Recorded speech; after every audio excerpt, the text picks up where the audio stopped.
কিন্তু কে শোনে কার কথা। গাড়ি তার মন মতো চলছে আর নেশা তার পিছু পিছু দৌড়াচ্ছে। দৌড়াতে দৌড়াতে নেশার স্কার্ফ খুলে যায়। দুপুরের পড়া রোদ তার মাথায় এসে পড়েছে। হাঁপিয়ে উঠে নেশা এক সময় থেমে যায়। হাঁটুতে হাত দিয়ে জোরে জোরে নিঃশ্বাস নিতে লাগে। সফর জানালার হাত রাখতে গিয়ে সামনের জানালায় থাকা আয়না থেকে দেখে পিছনে নেশা দাঁড়িয়ে হাঁপাচ্ছি। সাফার তাড়াতাড়ি গাড়ি থামাতে বলে। গাড়ি থামাতেই সাফার গাড়ি থেকে নেমে পড়ে।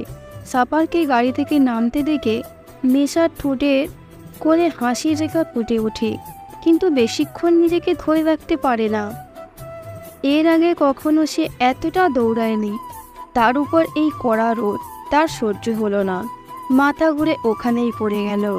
যখন জ্ঞান ফিরল তখন নেশা নিজেকে বেডের উপর আবিষ্কার করে। ভালো করে চারিদিকে তাকিয়ে দেখে ও একটা বিশাল বড় রুমে রয়েছে, আর তার বেডের পাশে একটু দূরে থাই গ্লাস ভেদ করে একজন রাতের শহর দেখতে ব্যস্ত। নেশা মাথায় হাত দিয়ে উঠে বসে। ও কোথায়? এটা কি করে এলো এখানে? এটা তো ওর রুম নয়। তাহলে এটা কার রুম? কোথায় ও? পরক্ষণেই মনে পড়ে সে সাফারের গাড়ির পিছু পড়ছিল। তারপরে আর কিছু মনে নেই। নেশা পাশে দাঁড়িয়ে থাকা লোকটাকে পেছন থেকে ভালো করে দেখে বুঝতে পারে ওটা সাফার। সাফার এখানে কি করছে? নেশা তাড়াতাড়ি উঠে সাফারের কাছে যায়। আমি এখানে কি করে এলাম আর আপনি এখানে কি করছেন? নেশার বলা শুনে সাফার তার দিকে ঘুরে তাকায়। আমার বাড়ি, আমার রুম, আমি থাকবো না তো আর কে থাকবে? এটা আপনার বাড়ি? ও মাই গড, রাত হয়ে গেছে আর আমি এখানে। এতক্ষণে বাড়িতে নিশ্চয়ই মা বাবা টেনশন করছে আমার জন্য, তা আমি এখানে এলাম কি করে? নিশ্চয়ই ওরে আসনি। আপনি এনেছেন? কেন, অন্য কারোর আনার কথা ছিল? আর ওইভাবে পাগলের মতো আমার গাড়ির পেছনে দৌড়াচ্ছিলে কেন? আরে সেদিন রাতে তো আপনি আমার জন্য অনেক খরচ করেছিলেন, সেগুলো ঋণ তো শোধ করা বাকি ছিল, সেই জন্যই তো। আচ্ছা, তুমি আমার ঋণ শোধ করতে চাও? তাড়াতাড়ি বলে দিন আমার কত গেছে, আমি শোধ করে দিই। আমি আবার বাড়ি ফিরতে হবে। সাফার বাঁকা হেসে নেশার দিকে এগিয়ে গিয়ে বলে, তোমার যা ঋণ হয়েছে সেটা শোধ করার সাধ্য তোমার নেই। অনেক বড় ঋণ, সেটা চোকাতে চোকাতে সারা জীবন লেগে যাবে তোমার। মানে শুধু কিছু খাবারের তো খেয়েছিলাম। সত্যি তুমি ইডিয়েট। বলে চলে যাচ্ছিল তখনই নেশা বলে ওঠে, আমি বাড়ি যাব। বাড়ি যাওয়ার নাম ভুলে যাও, এখন থেকে তোমায় এখানেই থাকতে হবে। বলেই হাঁটা ধরলে। মানে কি এখানে থাকবো? মানে আমার কি বাড়ি ঘর নাই? আমি বাড়ি যাব, আর যাব মানে যাব, এক্ষুনি যাব, এই মুহূর্তে যাব, আর আপনি আমার বাড়ি পৌঁছে দেবেন। নেশার জেদ দেখে সাফার রেগে গিয়ে ঘুরে নেশার কাছে এসে কোটের নিচে থাকা বন্দুক হাতে নিয়ে সোজা নেশার কপালের মাঝখানে তাক করে। নেশা বড় বড় চোখ করে সাফারের দিকে তাকায়। সাফার নেশার দিকে বন্দুক তাক করেই তার দিকে এগোতে লাগে। নেশা পিছোতে পিছোতে থাই গ্লাসের সাথে লেগে যায়। সাফার নেশার একদম কাছে গিয়ে বন্দুক কপাল থেকে স্লাইড করে নিচে নামাতে নামাতে বলে, বেশি কথা বলা আমি একদম পছন্দ করি না। আমি যখন বলেছি তুমি এখানে থাকবে মানে এখানে থাকবে। Got it? যদি পালানোর চেষ্টাও করেছো তো এর ফল অনেক খারাপ হবে তোমার জন্য। নেশা চট করে তার গালে ধরে থাকা বন্দুক ধরে ফেলে। সাফারের হাত থেকে বন্দুক নিয়ে পাশে গিয়ে সাফারের দিকে বন্দুক তাক করে বলে, অতটা ইডিয়েট ভাববেন না আমাকে। নিজের প্রোটেকশন নিজে করতে পারি। যার আগে পিছে চারটা হনুমান ইয়া বড় বড় গান দিয়ে ঘুরে বেড়ায়, তাকে আপনি এই ছোট্ট খেলনা দিয়ে কি ভয় রাখাবেন? এটা বলেই নেশার হাতে থাকা বন্দুক দিয়ে শ্যুট করলো। না না, সাফারকে নয়, পাশে থাকা গ্লাসে আঘাত করে। আঘাত পেয়ে ঝনঝন করে ভেঙে পড়তে লাগলো সানগ্লাস। সাফার খুব স্বাভাবিকভাবেই এই দৃশ্য দেখেছি, যেন সে এটাই আশা করেছিল। এখান থেকে পালানো আমার জাস্ট 2 মিনিটের ব্যাপার। সাফার পকেটে হাত রেখে নেশার দিকে এগোতে লাগলো। সাফারকে এগোতে দেখে নেশা তার দিকে গান তাক করে আমতা আমতা করে পেছনে যেতে লাগলো। আপনি এইভাবে এগোচ্ছেন কেন? কিন্তু দেখুন আমি কিন্তু আপনাকে ভয় পাই না, তাই এইভাবে এগোনো বন্ধ করুন। কি হলো, আমার কথা শুনতে পাচ্ছেন না? আমি কিন্তু শুট করবো, একদম এগোবেন না। নেশা পেছোতে পেছোতে একদম কিনারায় চলে যায়। থাই গ্লাস ভাঙা, সে পেছোতে পেছোতেই তার পা কিনারায় গিয়ে ফসকে যায়। নেশা পড়তে যাবে তার আগেই সাপার এক হাতে তার হাত ধরে ফেলে। নেশা কটকট করে চোখ বন্ধ করে নেয়, হাত থেকে গান পড়ে যায়। প্লিজ ছাড়বেন না, প্লিজ ছাড়বেন না। Oh God, please please please ছাড়বেন না প্লিজ। আমি ঠিকই ভেবেছিলাম you are a too much idiot. Gun তোমার হাতে ছিল, আর তুমি আমাকে শুট না করে থাই গ্লাসে করলে এখান থেকে পালানোর জন্য। ওকে, তো আমি তোমাকে হেল্পই তো করছি, এদিক দিয়ে তো পালাতে চাইছিলে তাই না? তো পালাও দেখি কতটা ব্রেভ তুমি। এটা বলেই হাত একটু ছাড় দিল। নেশার সঙ্গে সঙ্গে আরেক হাতে সাফারের হাত চেপে ধরল। নো ছাড়বেন না, ধরে থাকো। আমি তো জাস্ট থপ মারছি। আপনি আমার কথায় মাইন্ড নিচ্ছেন কেন? আপ তো ছোট বাচ্চা একটা, এত উঁচু থেকে পড়লে আমার শরীরের হাত দিয়েও খুঁজে পাওয়া যাবে না। প্লিজ, আমি এই বয়সে মরতে চাই না। প্লিজ আমাকে ধরে থাকুন, আমার হাত ছাড়বেন না। প্লিজ ধরে থাকুন। নেশার কথা শুনে যে কি জানি হলো, সে এক ধ্যানে নেশার দিকে তাকিয়ে থাকতে থাকতে বলল, ছাড়বো না, কখনো এই হাত ছাড়বো না, সারা জীবন আঁকড়ে ধরে থাকি। সাফারের কথায় নেশা স্তব্ধ হয়ে গেল। সাফারের কথাটা যেন একদম তার বুকে গিয়ে বিঁধল। নেশা সাফারের চোখের দিকে তাকালো। এই চোখে যেন হাজারো নেশা। বেশিক্ষণ তাকিয়ে থাকলে যে কেউ মাতাল হয়ে যাবে। এখন যেমন নেশা হচ্ছে, সাফার ধীরে ধীরে নেশাকে নিজের দিকে টানতে লাগলো। নেশাকে সোজা করে দাঁড় করালো। নেশা একদম তার কাছে এসে তার চোখে চোখ রেখে দাঁড়িয়ে আছে। এরপর এখান থেকে পালাতে চাইলে হাত ধরে থাকবো না, সাথে সাথে ছেড়ে দেবো। পারবেন না, তার আগে আমি করেছি। নেশা সাফারের চোখে চোখ রেখে এক ঘোরের মধ্যে কথাটা বলল। সাফার চট করে নেশার চোখ থেকে চোখ সরিয়ে নিল। নেশার হাত ছেড়ে চলে যাওয়ার জন্য পা বাড়াতেই নেশা বলে ওঠে, আমরা এখন কোথায় আছি? সময় হলে জানতে পারবে। এটা বলে চলে যাওয়ার জন্য পা বাড়ালো। সাথে সাথে নেশা আবার ডাক দিল, অ্যাটলিস্ট আপনার নামটা তো বলে যান। সেদিন পুরো একটা রাত একসাথে থাকার পরও এখন পর্যন্ত আমরা নাম জানি না। এদিকে সাফার এবার নেশার দিকে ঘুরে একদম নেশার কাছে গিয়ে কানের কাছে একটু ঝুঁকে ফিসফিসিয়ে বলল, এইভাবে বলো না, কেউ শুনলে অন্য কিছু ভাববে। বলেই বাঁকা হেসে নেশার দিকে তাকিয়ে চলে গেল। নেশার কথাটা বুঝতে প্রায় কিছুক্ষণ সময় লাগলো। যখন বুঝলো তখন নেশার চোখ এক হাত বড় হয়ে গেল। দাঁত কিরমির করে বলল, বাজে লোক কোথাকার। কিন্তু যতই বাজে হোক না কেন, সাফারের প্রতি নেশার একটা সফট কর্নার তো রয়েই গেছে। মা বাবার থেকে দূরে থাকার কষ্ট হচ্ছে, কিন্তু মনের এক করে সাফারের সাথে লেগে থাকা ভালো লাগাটাও আছে। সেটা কিডন্যাপ হয়েই হোক আর যাই হোক না কেন। কিন্তু কথা হলো একটা, সাফার কি তাকে কিডন্যাপ করলো কেন? আচ্ছা, সাফার গিয়ে তাকে কিডন্যাপ করলো নাকি সে নিজে এসে কিডন্যাপ হলো? কিছুই বুঝতে পারছে না নেশা। সাফার কেন তাকে কিডন্যাপ করবে? সাফার কিছুক্ষণ পর আবার রুমে এলো খাবার নিয়ে। নেশা বেডে বসেছিল। নেশার সামনে খাবার রেখে বলল, এই নাও। নেশা একবার খাবারের দিকে তাকিয়ে আবার চোখ ফিরিয়ে নিয়ে বলল, খাবো না। যদিও খিদে পেয়েছে, তবুও কিডন্যাপ বলে কথা, একটু তো দর নিতেই হয়। বেশি ন্যাকামো না করে চুপচাপ খেয়ে নাও। বললাম তো খাবো না। সাফার এবার একরাশ বিরক্তি নিয়ে নেশার পাশে বসে প্লেট হাতে নিয়ে নেশার দিকে হাত বাড়িয়ে বলল, হা করো। নেশা অবাক হয়ে সাফারের দিকে তাকালো। হা করতে বলেছি। নেশা সাফারের দিকে তাকিয়ে হাঁ করল। সাফার তাকে খাওয়াতে লাগলো। নেশার মনে হচ্ছে সে যেন স্বপ্ন দেখছে। এই মুহূর্তে সে শুধু সাফারকেই দেখছে। তার খুব ইচ্ছে হচ্ছে এই মুহূর্তটাকে আটকে রাখার, ঘড়ির কাঁটাগুলো খুলে রাখার, যেন সময়টা এখানেই আটকে থাকে। সাফার তাকে সারা জীবন এভাবেই খাওয়াতে থাকে, কিন্তু সারা জীবন এভাবেই খেলে তো সে মোটা হয়ে যাবে।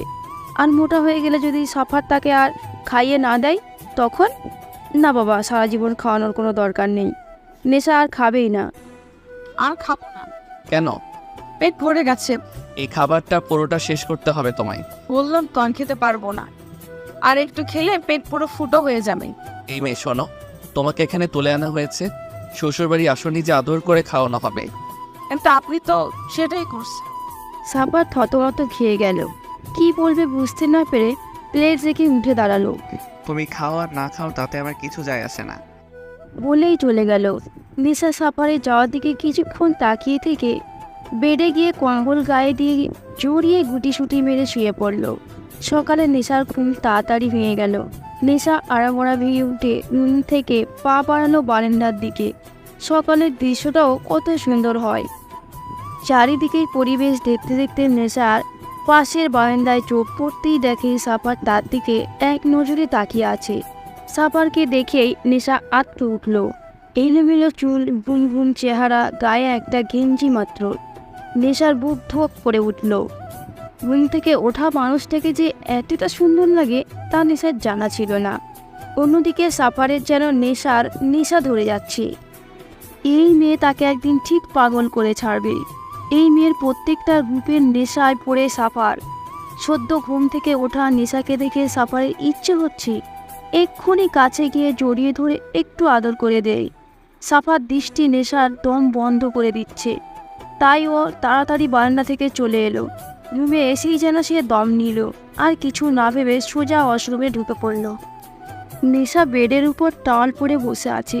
ওয়াশরুমে ঢোকার সময় তার মনেই ছিল না যে এখানে তার ড্রেস নেই। এখন এই টাওয়াল ছাড়া কিছুই পরারও নেই। নেশার ড্রেস ধুয়ে শুকোতে দিয়েছে, শুকোলেই ওটা পরবে, কিন্তু ততক্ষণে তাকে এভাবেই বসে থাকতে হবে। এমন সময় দরজা খোলার শব্দে নেশা বেড থেকে লাফিয়ে উঠে বেডশিট টেনে শরীরে জড়িয়ে নেয়। সাফা রুমে ঢুকে নেশার দিকে তাকাতেই থমকে যায়। এই মেয়ের আবার হলো কি? এইভাবে বেডশিট জড়িয়ে রেখেছে কেন শরীরে? এই মেয়ে পাগল নাকি? এইভাবে বেডশিট জড়িয়ে রেখেছো কেন? সাফারের কথায় নেশার রাগ চরম পর্যায়ে উঠল। সে সাফারের দিকে এগোতে এগোতে বলল, যখন কিডন্যাপ করতে পারেন না তখন কিডন্যাপ করতে কে বলেছিল শুনি? তুলে এনেছেন অথচ এটা জানেন না যে যাকে তুলে নিয়ে যাচ্ছি তার জন্য ড্রেসের প্রয়োজন হয়। নেশার চড়া গলা শুনে সাফার রেগে দাঁতের দাঁত চেপে বলে, কয়েকটা আপনার ওয়াক্তা আপনার কাছেই রাখ। আর কিছু বলার আগে নেশা পা লেগে বেডশিট পড়ে যায়। নেশা চমকে উঠে নিজেকে আড়াল করতে সাফারকে গিয়ে জড়িয়ে ধরে। এই পুরো ঘটনায় সাফার পুরো মেরে যায়। তার বুকের মাঝে থাকা নেশা তার হার্টবিট শুনতে পাচ্ছে। যেই মেয়ে ধীরে ধীরে তার নেশায় পরিণত হচ্ছে, আর সেই মেয়ে শুধু একটা টান পরে তাকেই জড়িয়ে ধরে আছে। এই মুহূর্তে নিজেকে সামলানো সব থেকে কঠিন। সাফার যেন ভিতর থেকে এলোমেলো হয়ে যাচ্ছে। সাফার কোনো মতে নিজেকে সামলে বলল, ইডিয়েট, আমাকে জড়িয়ে না ধরে চুপচাপ ওয়াশরুমে গিয়ে বসে থাকো। আর যতক্ষণ পর্যন্ত আমি না ডাকবো ততক্ষণ ওয়াশরুম থেকে বেরোবে না। নেশা সাফারের বুক থেকে মাথা উঠিয়ে বলে, কেন? ওয়াশরুমে কেন? নেশার কথা শুনে সাফার নেশার কোমর জড়িয়ে ধরে তাকে নিজের আরও কাছে টেনে এনে বলল, কারণ আমি চাই না তোমাকে এইভাবে আমি ছাড়া অন্য কেউ দেখো। সাফারের কথায় যেন এক নেশা আছে, আর সেই নেশায় নেশা ডুবে যাচ্ছে। সাফারের নেশাগ্রস্ত চোখগুলো থেকে যেন নেশার চোখ সরানো দায় হয়ে পড়েছে। নেশা সাফারের চোখে চোখ রেখে মৃদু সুরে বলল, ছাড়ুন আমাকে। সাফার এখনও তার দিকে একইভাবে তাকিয়ে আছে। তা দেখে নেশা আবার বলল, কি হলো? বললাম তো ছাড়ুন। এবার সাফার নেশার দিকে একটু ঝুঁকে ফিসফিসিয়ে বলল, কিডন্যাপ হয়েছো বলে কি এখন পাগল হয়ে গেলে? সাফারের কথা শুনে নেশা ভুরু কুঁচকে তাকালো। তারপর সাফারের চোখ থেকে চোখ সরিয়ে নিজের হাতের দিকে তাকিয়ে নিজেই লজ্জায় পড়ে গেল। সে নিজের সাফারের বুকে শার্ট খামচে ধরে রেখেছে। খুব তাড়াতাড়ি সাফারকে ছেড়ে দূরে গিয়ে দাঁড়ালো। সাফার নেশার দিকে তাকিয়ে একটু বাঁকা হেসে রুম থেকে চলে গেল। আর নেশা তাড়াতাড়ি ওয়াশরুমে ঢুকে পড়ল। এই বাড়িতে আনাচে কানাচে যতগুলো গার্ড আছে, হুট করে যদি একজন রুমে ঢুকে পড়ে তো কেলেঙ্কারি হয়ে যাবে। সাফার শপিং মলের মাঝখানে দাঁড়িয়ে আছে। কিছুক্ষণের মধ্যে সাফারের গার্ডরা মল পুরো ফাঁকা করে। দোকানদাররা সবাই ভয়ে ভয়ে সব ড্রেস বের করে দেখাচ্ছে, কিন্তু সাফার বুঝতেই পারছে না কিনবে কোনটা। কোনটা পরলে নেশার সব থেকে বেশি সুন্দর লাগবে। তার মতে নেশা যেই ড্রেসই পরুক না কেন সেই ড্রেস সুন্দর হয়ে ওঠে। তাই সাফার সামনে থাকা সব ড্রেসই প্যাক করে নিতে বলল। গার্ডরা কাপড়ের ব্যাগ নিয়ে যেতে লাগলো। সাফার মল থেকে বেরোবে এমন সময় তার চোখ গেল একটা লাল শাড়ির দিকে। পুরো লাল শাড়ি, লাল রঙের। এই শাড়িতে নেশাকে কল্পনা করতেই সাফারের এক অন্যরকম অনুভূতি কাজ করছে। সাফার ওই শাড়িটাও নিয়ে নিল। সাফার রুমে এসে দেখে রুমে কেউ নেই। এই মেয়ে সত্যি সত্যি এতক্ষণ ধরে ওয়াশরুমে ঢুকে আছে। গার্ডরা এসে সব প্যাকেট রুমে রেখে গেল। সাফার গিয়ে ওয়াশরুমে দরজা নক করলো। নেশা, নেশা, এতক্ষণে আপনার টাকার সময় হলো? সে কখন থেকে ওয়াশরুমে ঢুকে আছি। আমার কি খিদে টিতে পায় না নাকি? ইডিয়েট, কথা না বলে বেরিয়ে এসো। আমি অতটাও ইডিয়েট নই যে এই অবস্থায় বেরিয়ে পড়বো। রুমে আমার ড্রেস শুকোতে দেওয়া আছে, সেটা আমাকে এনে দিই। হোয়াট দ্য, আমাকে কি তোমার সার্ভেন্ট বলে মনে হয়? জি না, একজন কিডন্যাপার, যে কি ভালো মতো কিডন্যাপও করতে পারে না। Shut up. No, shut up. আপনি রুম থেকে বেরোন, আমি আমার ড্রেস নেব। তুমি আমার রুম থেকে আমাকে বেরোতে বলছো? আপনি আমাকে ইডিয়েট বলেন, এখন তো দেখছি আপনি নিজে একটা ইডিয়েট। এটা আপনার নয়, আমার রুম, ওকে? ইডিয়েট, এ পুরো বাড়ি আমার। বাড়িতে থাকা প্রত্যেকটা রুম আমার, আর রুমের মধ্যে থাকা প্রত্যেকটা জিনিস আমার। আর ওই ওয়াশরুমের ভেতরে থাকা তুমিও। বলতে গিয়েও থেমে গেল সাফার। তারপর কিছু একটা ভেবে বলল, আমি বেরিয়ে যাচ্ছি, তাড়াতাড়ি চেঞ্জ করে খেয়ে নিও। বলেই সাফার রুম থেকে বেরিয়ে গেল। আর নেশার সাথে সাথে ওয়াশরুম থেকে বেরিয়ে এলো। বেডের উপর চোখ পড়তেই তার চোখ প্রায় চড়ক গাছ। পুরো বেড কতগুলো ব্যাগ দিয়ে ভর্তি। নেশা গিয়ে ব্যাগগুলো খুলে প্রত্যেকটা ব্যাগে বিভিন্ন ধরনের ড্রেস আর তার প্রয়োজনীয় অনেক জিনিসই আছে। দেখে মনে হচ্ছে এই জিনিসগুলোকেও কিডন্যাপ করে এনেছে। কিন্তু নেশা বুঝতে পারছে না আসলেই কি সে কিডন্যাপ হয়েছে। কিডন্যাপ হলে কি মানুষকে এত আরামে রাখা হয়? তার জন্য পুরো দোকান কিনে ফেলেছে মনে হয়। আচ্ছা, সাফার এসব কেন করছে? কেন তাকে এখানে এভাবে আটকে রেখেছে? আর তার জন্য এসবই বা কেন করছে? তাহলে কি সাফারও তাকে... ধুর, এসব কি ভাবছে নেশা? পাগল হয়ে গেল না তো? সাফারের মতো একটা মাফিয়া তার মতো ইডিয়েটকে কেন? উফ, আর ভাববে না, নয়তো পাগল হয়ে যাবে নেশা। নেশা তাড়াতাড়ি একটা গাউন নিয়ে চেঞ্জিং রুমে চলে গেল। রাস্তায় সাফারের গাড়ির সামনে সম্রাটের গাড়ি দাঁড় করানো। সাফার আর সম্রাট দুজনে মুখোমুখি। সম্রাট আর চুপসে গেছে। মেয়ের চিন্তায় তাকে কুরে কুরে খাচ্ছে। কোথায় আছে, কি করছে, কিচ্ছু জানতে পারছে না। অন্য কোনো দিন সম্রাট মাত্র কয়েক ঘন্টায় নেশার লোকেশন বের করে ফেলত, কিন্তু এবার তারও চিহ্ন নেই। আজ খুব অসহায় লাগছে নিজেকে তার মতো সাফার তার চারিদিকে ঘিরে আছে। যে কোনো সময় সে কিছু করে ফেলতে পারে। সাফারকে সে খুব ভালো করেই চেনে। একবার যখন বলেছে সে তাকে ধ্বংস করবে, তো এর শেষ পর্যন্ত সাফার হাল ছাড়বে না। আর তার নেটওয়ার্ক অনেক বড়। সম্রাট দুই দিকেই ফেঁসে গেছে। একদিকে মেয়ের শোক, অন্যদিকে সাফারের হুমকি তাকে দুমড়ে দিচ্ছে। কিন্তু এত সহজে সে ভেঙে পড়বে না। তার এখন প্রয়োজন সব কিছু ছেড়ে তার মেয়েকে খোঁজা। শত্রু তার কম নেই, সবাই আঁত পেতে আছে। মেয়ের নিখোঁজটা বুঝি খুব বেশি ভাবাচ্ছে আপনাকে? তুমি কি করে জানলে আমার মেয়ে নিখোঁজ? ও কামন, বয়স হয়েছে আপনার, তাই হয়তো ভুলে এই শহরে কিং আমি। আমার থেকে কোনো খবরই আড়াল হয় না। আপনাকে দেখে বোঝা যাচ্ছে আপনি খুব বেশি ভেঙে পড়েছেন। আমাকে অতটা দুর্বল ভেবো না সাফার। নিজের মেয়েকে কিভাবে সেভ করা যায় তা আমি খুব ভালো করেই জানি। ইয়া, ভুলিনি আমি। All the best for your journey. বলেই বাঁকা হেসে নিজের সানগ্লাস চোখে দিয়ে হেলতে দুলতে ওখান থেকে চলে এলো। সম্রাট সাফারের যাওয়ার দিকেই তাকিয়ে রইল। তার মনে এখন শুধু নেশার কথাই চলছে। কোথায় আছে, কি করছে, কিছুই বুঝতে পারছে না। সাফারকেও তার সুবিধের মনে হচ্ছে না। নিশ্চয়ই তার দুর্বলতার সুযোগ নেবে ও। অন্যদিকে কুয়াশাও ভেঙে পড়েছে, তাকেও যে সামলাতে হচ্ছে। রাতের বেলা সাফার নিজের রুমে ঢুকতে গিয়েও থমকে গেল। নিজের রুম থেকে সরে নেশার রুমে গিয়ে ঢুকলো, কিন্তু রুমে কোথাও নেই নেশা। তা দেখে সাফার একবার চারিদিকে ভালোভাবে দেখলো। কোথাও নেই নেশা। গেল কোথায়? এখান থেকে পালানোর মতো কোনো পথ নেই। তখনই সাফারের নজর গেল বারান্দার দিকে। নেশা আকাশের দিকে এক দৃষ্টিতে তাকিয়ে রয়েছে। সাফার গিয়ে তার পাশে দাঁড়ালো। মন খারাপ? বাবার কথা খুব মনে পড়ছে, তারা নিশ্চয়ই খুব টেনশন করছে। প্লিজ একবার তাদের সাথে কথা বলতে দিন না আমাকে, তাদের কথা খুব মনে পড়ছে আমার। ছলছল চোখে সাফারের দিকে তাকিয়ে রয়েছে। নেশার এই দৃষ্টিতে যেন সাফারের বুক মোচড় দিয়ে উঠল। যেই মেয়ে সারাক্ষণ বক বক করে তার চোখে জল, তার সাফারের জন্য এ যেন সাফারের সহ্য হচ্ছে না।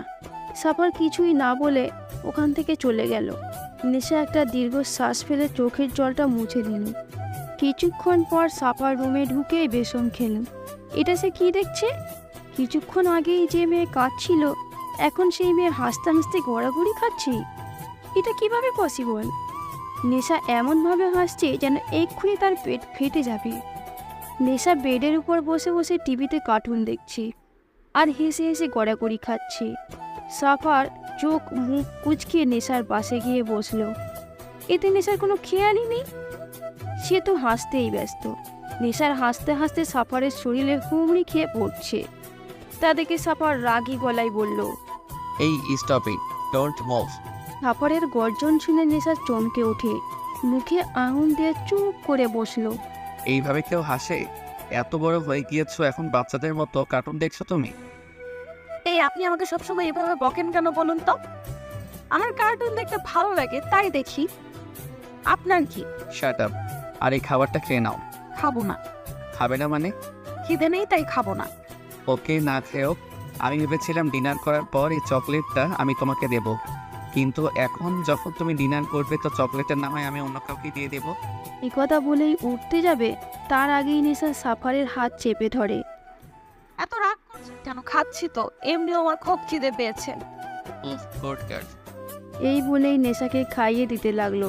খাওয়া শেষে নেশা চকলেট খাচ্ছে আর বকবক করছে, আর সাফার নেশার দিকে তাকিয়ে মুগ্ধ হয়ে তার বকবক শুনছে। আচ্ছা, আপনি আমাকে কিডন্যাপ করেছেন, কিন্তু আমি কিডন্যাপের কোনো ফর্মুলাই দেখতে পাচ্ছি না। কাউকে কিডন্যাপ করলে তাকে চেয়ারে দড়ি দিয়ে বেঁধে রাখে, কিন্তু এখানে তো আমি কত আরামে আছি, কোনো কিডন্যাপ ভাবই নেই। কেন, তুই কি সত্যিকারে কিডন্যাপ হতে চাও নাকি? আসলে কি বলুন তো, কিডন্যাপ তো তাদেরই করে যারা স্পেশাল হয়, আর এখন আমিও কিডন্যাপ হয়েছি, মানে আমিও স্পেশাল। নিজেকে স্পেশাল মনে করার ফিলিংস কি স্ট্রং, তাই না? তুমি কি কোনো কথাই সিরিয়াসলি নিতে পারো না? নেই তো, আমার স্বপ্নটাকে আমি অনেক সিরিয়াস ভাবে নিই। তোমার স্বপ্ন? তা কি স্বপ্ন তোমার? আমার স্বপ্ন কোনো একদিন এক রাজকুমার বাইকে চেপে এসে আমাকে নিয়ে যাবে। বাইকে চেপে? কিন্তু আমি যতদূর জানি রাজকুমার সবসময় ঘোড়ায় চেপে আসে। ওহো, ওটা সবার স্বপ্ন হয়।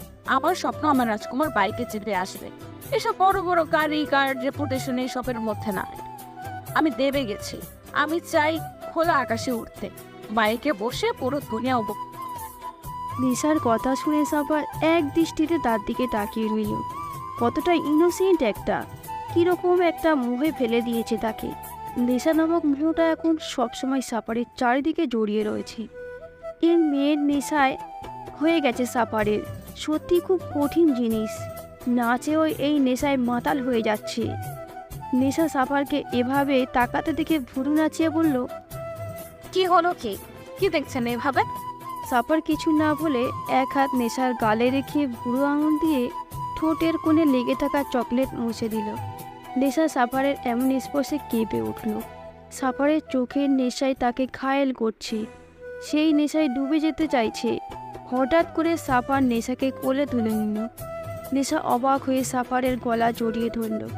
সাফার নেশাকে বেডে ভালো করে শুইয়ে দিয়ে গায়ে কম্বল জড়িয়ে দিয়ে মাথায় হাত বুলাতে বুলাতে বলল, ঘুমিয়ে পড়ো।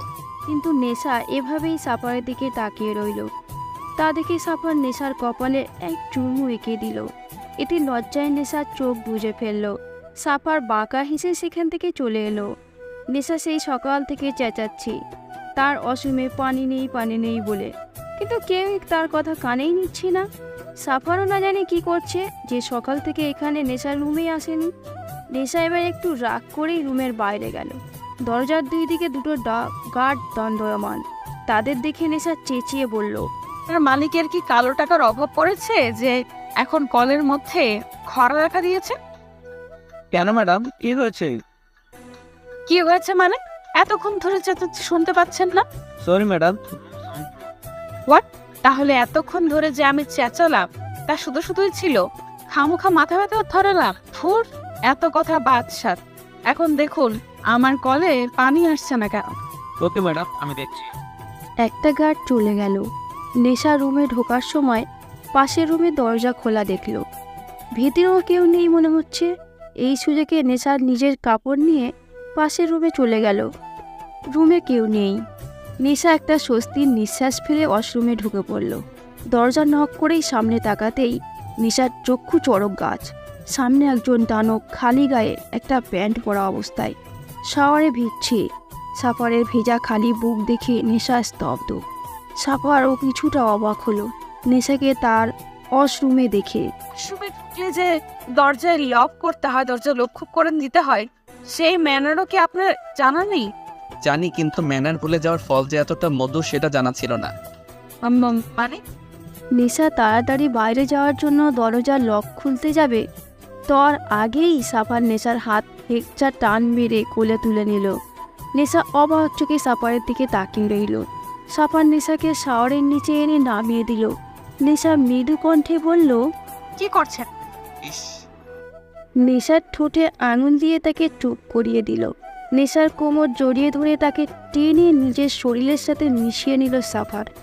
নেশা গালে লেপ্টে থাকা ভেজা চুল গাল বেয়ে চুয়ে পড়া মৌসুলধারার পানিগুলোর মাঝে সাফার ধীরে ধীরে ডুবছে। নেশার স্নিগ্ধ ঠোঁটে বেয়ে যাওয়া পানিগুলো যেন সাফার খুব বেশিই টানছে। কি আছে এই মেয়ের মধ্যে? কত মেয়েই তো তার আগে পিছু ফেলল।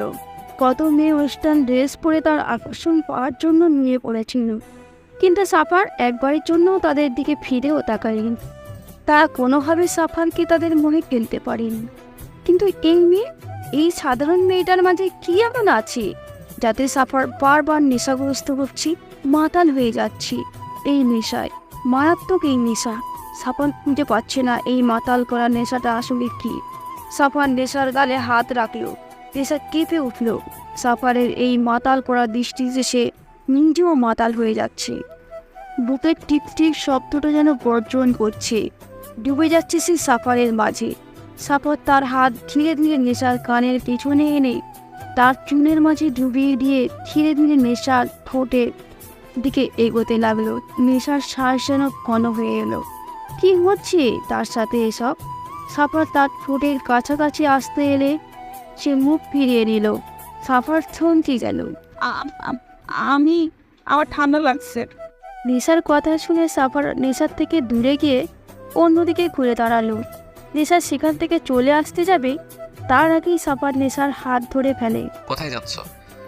চোখ মুখ লাল করে বলল সাফান। আমার সাফার নেশার হাতে হ্যাঁচকা টান মেরে নিজের কাছে এনে দাঁতে দাঁত চেপে বলল, ইডিয়েট, এই অবস্থায় বাইরে মেরে ফেলবো। এখানেই চেঞ্জ করে নাও, আমি বাইরে ওয়েট করছি। বলেই সাফার বাইরে বেরিয়ে গেল। নেশা তার যাওয়ার দিকে তাকিয়েই রইল। নেশা পুরো রুম পায়চারি করছে। আজ সারাদিন সাফার তার সাথে দেখা করতেও আসেনি। গার্ডরা এসে খাবার দিয়ে গেছে। এত রাত তবুও একবারের জন্য এলো না। নেশা যেন সাফারকে দেখার জন্য পাগল হয়ে যাচ্ছে। আচ্ছা, সাফারের কি একবারের জন্য নেশাকে দেখার ইচ্ছা হয় না? কেন একবারও তাকে দেখতে এলো না? নেশা আর থাকতে না পেরে রুম থেকে বেরিয়ে গেল। গার্ডদের সাফারের কথা জিজ্ঞেস করলে তারা নিচে যেতে বলে। নেশা ধীরে ধীরে ডাইনিং রুমের দিকে এগোলো। সেখানে গিয়ে যা দেখলো তাতে নেশা স্তব্ধ হয়ে গেল। সাফারের সামনে একজন ক্ষতবিক্ষত হয়ে পড়ে আছে, আর সাফারের হাতে থাকা গান দিয়ে এখনও ধোঁয়া বেরোচ্ছে। গার্ডরা এসে লাশটাকে নিয়ে চলে গেল। নেশা সেখানে দাঁড়িয়েই রইল। কিছুক্ষণ পর সাফার নিজের রুমে যাওয়ার জন্য ওপরে আসতেই নেশাকে দেখে থমকে গেল, কিন্তু কিছু না বলে আবার হেঁটে নিজের রুমে চলে গেল। নেশা ও সাফারের পিছু পিছু যেতে লাগলো। কেন এভাবে মানুষ মারেন আপনি? কি শান্তি পান এতে? প্লিজ এইসব খুন খারাপে বন্ধ করে দিন। এসব যে ঠিক নয়, এতে জীবনের ঝুঁকি থাকে। কেন এত রিস্ক নিয়ে এইসব কাজ করেন? প্লিজ এইসব কাজ ছেড়ে দিন। আর কিছু বলার আগেই সাফার রেগে নেশাকে দেওয়ালের সাথে শক্ত করে চেপে ধরল। দাঁতে দাঁত পিষে বলতে লাগলো, কোন অধিকারে আমাকে এসব বলছো তুমি? সেমি, কোন অধিকারে? সাফারের কথা শুনে নেশার চোখ ছলছল করে উঠল। বারবার ব্যথায় কুকুরে উঠছে সে। সত্যি তো কোন অধিকারে সে সাফারকে এসব কথা বলছে? সে না হয় সাফারকে ভালোবাসে, কিন্তু সাফার সে তো তাকে ভালোবাসে না। বাসলে হয়তো এইভাবে অধিকারের কথা বলতো না। নেশার ঠোঁট কাঁপিয়ে কাঁপিয়ে কাঁদতে কাঁদতে বলতে লাগলো, আসলে সরি, সত্যি তো আপনার ওপর তো আমার কোনো অধিকার নেই। আমি কে আপনাকে এইসব কথা বলার? আর কখনো এমন হবে না, সরি। কথাটা শেষ হওয়ার আগেই সাফার নেশার ঠোঁট দখল করে নিল। নেশার ঠোঁটের উপর যেন সব রাগ ঝরাতে লাগলো। নেশা ব্যথায় কুঁকড়ে গেল। সাফারকে নিজের থেকে সরানোর চেষ্টায় বারবার বিফল হচ্ছে। ধীরে ধীরে সাফার রাগ কমিয়ে ভালোবাসার সাথে নেশাকে ডোবাতে লাগলো। ভালোবাসার চাদরে জড়িয়ে নিতে লাগলো নেশাকে। নেশাও যেন সাফারের ভালোবাসার কাছে হেরে যাচ্ছে, ডুবে যাচ্ছে তার মাঝে। নেশা দুহাতে সাফারের বুকের শার্ট খামচে ধরল। সাফার নেশার ঠোঁট ছেড়ে গলায় নেমে এলো। সাফারের ভালোবাসায় স্পর্শে ভরিয়ে দিতে লাগলো নেশাকে। হঠাৎই নেশা সাফারকে ধাক্কা মেরে সরিয়ে দিল। আকস্মিক ঘটনায় সাফার দু কদম পিছিয়ে নিজেকে সামলে নিয়ে নেশার দিকে দৃষ্টি নিক্ষেপ করে বলল। সে কাঁদতে কাঁদতে নিজের রুমে চলে গেল। আলমারি থেকে ব্যাগ বের করে কাপড় প্যাক করতে লাগলো। সে আর এখানে এক মুহূর্তও থাকবে না। সে ভেবেছিল সাফার হয়তো তাকে ভালোবাসি, আর সেজন্যই সে তাকে এখানে আটকে রেখেছি।